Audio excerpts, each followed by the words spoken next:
77. This painting is a fake. The significance of actual experience. People flocked to see a certain painter's exhibition. There was always an especially large crowd in front of his most famous painting, a depiction of a mother feeding her child. Concerned about what people might be saying about his work, the painter mingled with them anonymously and listened. This is his best work, isn't it?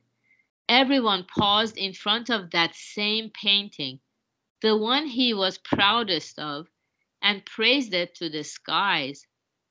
The painter was secretly feeling smug when he happened to see a woman murmur, "This painting is a fake," and walk away.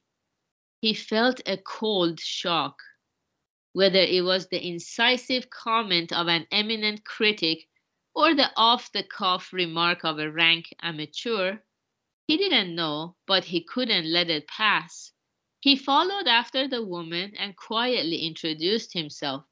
"I am the painter of that work. May I ask why you called it a fake?"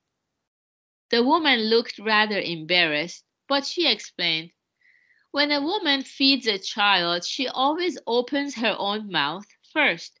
The mouth of the woman in that painting is closed. That's why I said it is a fake. Please forgive me."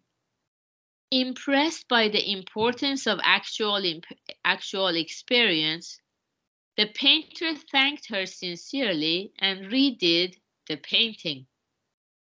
The third Tokugawa shogun, Iemitsu, once asked his retainers this question: "When do you feel most at ease?"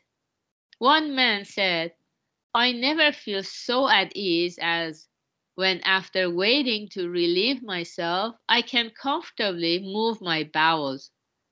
Iemitsu was enraged. "What insolence! How dare you say such a thing?" He sentenced the man to detention. Some days later, when Iemitsu was out falcon hunting, he felt an attack of diarrhea coming on, but there was no toilet around. For the master of the realm to empty his bowels on the ground in front of everyone was unthinkable, so he waited while his men hurriedly fashioned the toilet.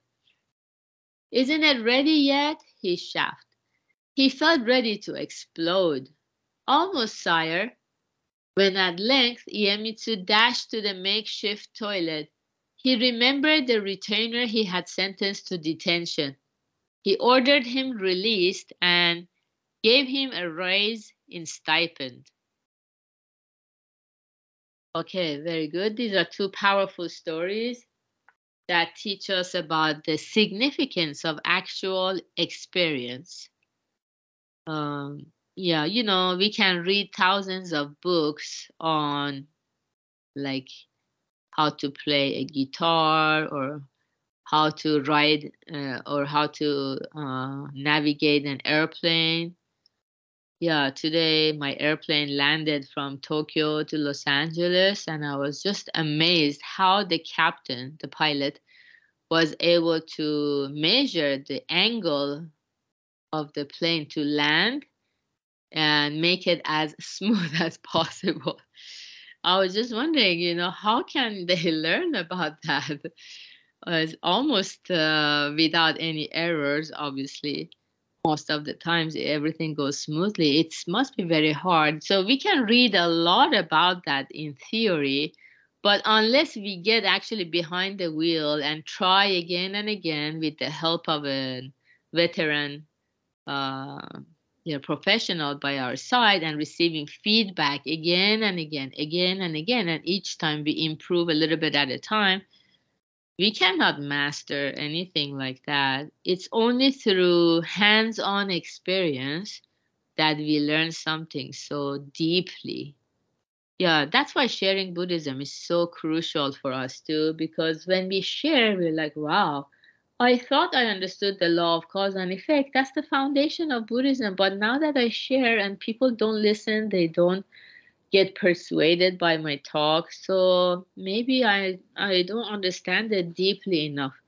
So there is a huge gap between what we know in theory and what really is in actuality. Viscerally, we have to experience it. And yeah, so maybe this lord of Japan, he was enraged that someone said, "Oh, I feel most at ease when, after waiting to relieve myself, I can comfortably move my bowels." I mean, it's just a biology and it happens to everyone.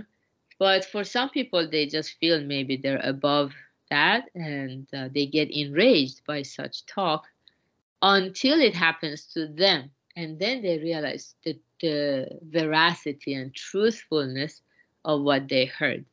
So in Buddhism, too, we need to listen and listen until we actually have the experience of enlightenment, the happiness that holds us fast, never to abandon us.